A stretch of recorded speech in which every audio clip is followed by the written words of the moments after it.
سلطان محمود غزنوی کو یہ مہم ترک کرنے کے بعد مجبور ہو کر واپس اپنے دارالحکومت جانا پڑا۔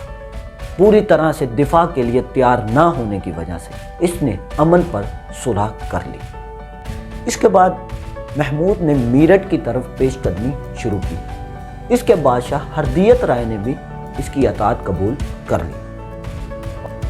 اس کے بعد اس نے متھرا کے بہترین شہر کی طرف رخ کیا۔ قلیل مزاحمت اور محنت کرنے کے بعد اس شہر میں بھی لوٹ مار کا کام شروع کر دیا گیا۔ تمام بتوں کو یا تو پاش پاش کر دیا جاتا یا پھر انہیں جلا دیا جاتا تھا۔ تمام مندروں کو مسا مار کر دیا گیا اور سونے چاندی کی صورت میں بہت زیادہ خزانہ حاصل ہوا۔ محمود 20 دن تک کنوج میں رہا اور اس دوران میں بہت زیادہ آتش۔ السلام علیکم ناظرین، میں ہوں واصف علی اور آپ دیکھ رہے ہیں یوٹیوب چینل۔ ناظرین کرام، اس سے پچھلی ویڈیو میں ہم نے محمود غزنوی کے تقریباً 11 حملوں کے بارے میں ذکر کیا تھا اور آج ہم بات کریں گے اس کے 12ویں حملے کے بارے میں جو اس نے سومناتھ کے مندروں پر کیا تھا۔ تو امید کرتا ہوں کہ یہ ویڈیو آپ کے لیے بہت ہی انفارمیٹیو اور دلچسپ ثابت ہوگی۔ تو پلیز آپ سے ریکویسٹ ہے کہ آپ میرے چینل کو سبسکرائب ضرور کریں تاکہ میری نیو آنے والی ایسی ویڈیوز آپ تک پہنچ سکے۔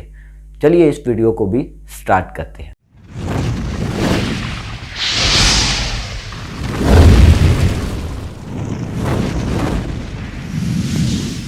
محمود کافی عرصے سے کاٹھواڑ کے ایک ساحلی شہر سومناتھ کے مشہور و معروف مندر کی دولت اور تقدس کے بارے میں سنتا چلا آ رہا تھا۔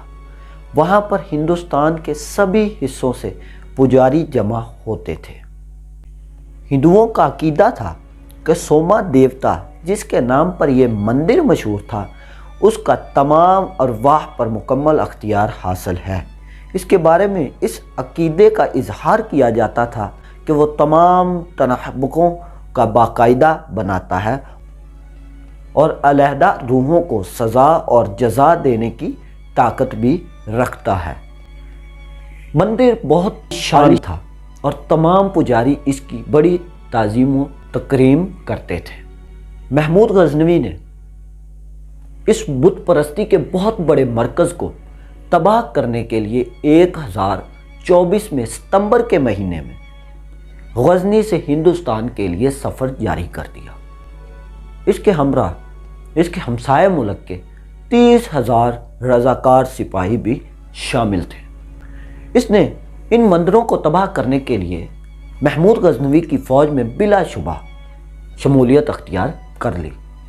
ملتان کے صحراؤں کو عبور کرنے کے بعد اجمیر پہنچا اور اجمیر میں لوٹ مار مچاتے ہوئے چلتے چلتے یہ سومنا تک پہنچ گیا۔ مندر کے قلعے کا بڑی مضبوطی کے ساتھ راجپوتوں نے دفاع کیا۔ مسلمانوں کے ساتھ 3 روز تک یہ جنگ چلتی رہی اور آخر کار راجپوتوں کو پیش پا ہونا پڑا۔ محمود غزنوی اپنے گھوڑے سے کودا اور زمین پر سجدہ گو ہو گیا اور اللہ سے مدد کی درخواست کی اور پھر دوبارہ گھوڑے پر سوار ہو گیا اور اپنے پرکشش جرنیل ابو الحسن کا ہاتھ تھام کر اس کو حوصلہ افزائی کی۔ اپنی فوج میں جوش و خروش پیدا کرنے کے لیے اس قدر گرم نعرے لگائے گئے کہ وہ ساری فوج یکجا ہو کر قلعے پر ٹوٹ پڑی اور چھاؤنی کے 5,000 سپاہیوں کو موت کے گھاٹ اتار دیا۔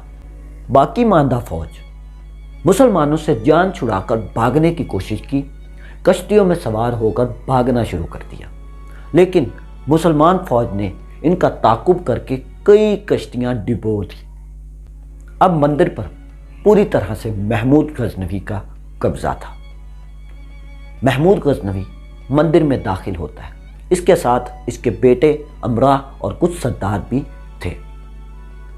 جیسے ہی محمود غزنوی ایوان میں داخل ہوتا ہے تو اس کے سامنے ایک بہت بڑا 9 فٹ لمبا ایک بت پڑا ہوتا ہے۔ سلطان مجسمے کے بالکل سامنے جا کر کھڑا ہوتا ہے اور اپنی تلوار کی ایک ہی ضرب سے اس بت کا ناک اڑا دیا۔ اس کے بعد محمود نے حکم دیا کہ بت کے 2 ٹکڑے کیے جائیں اور انہیں غزنی روانہ کیا جائے۔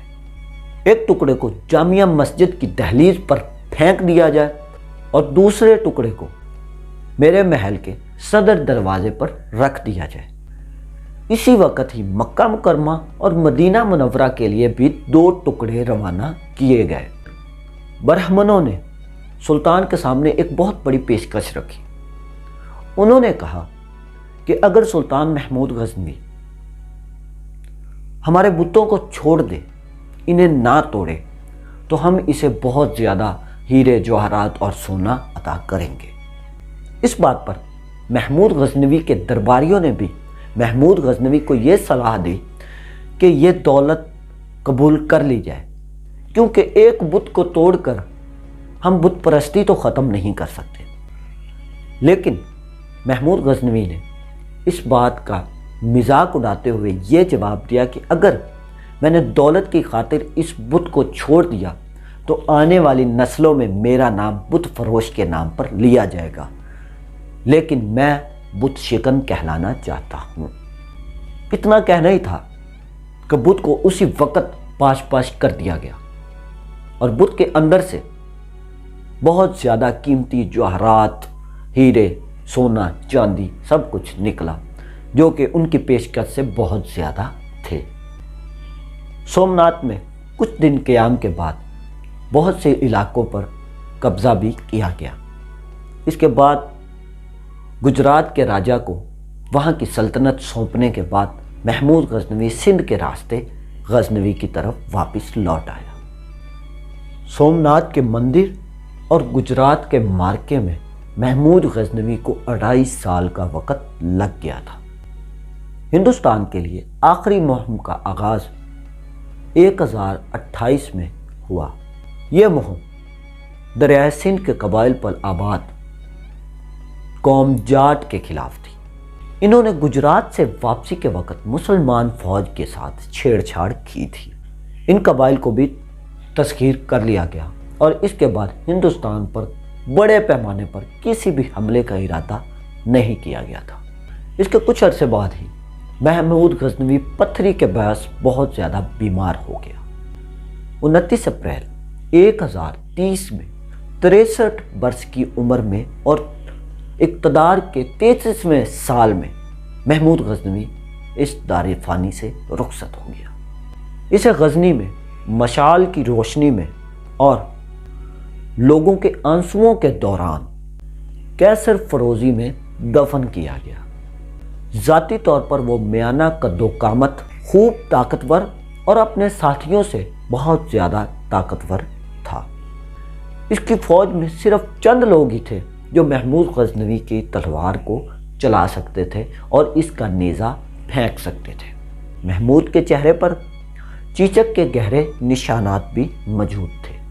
ایک مرتبہ اس نے اپنے آئینے میں اپنے آپ کو دیکھتے ہوئے اپنے وزیر سے کہا کہ میں نے اپنے آئینے پر السرینو ملمہ چڑھوایا ہے اور اس میں نے دیکھا ہے کہ میرے چہرے پر متعدد ایسے نقائص ہیں جن کو میں نے دوسروں کے چہروں پر بآسانی نظر انداز کر دیا ہے۔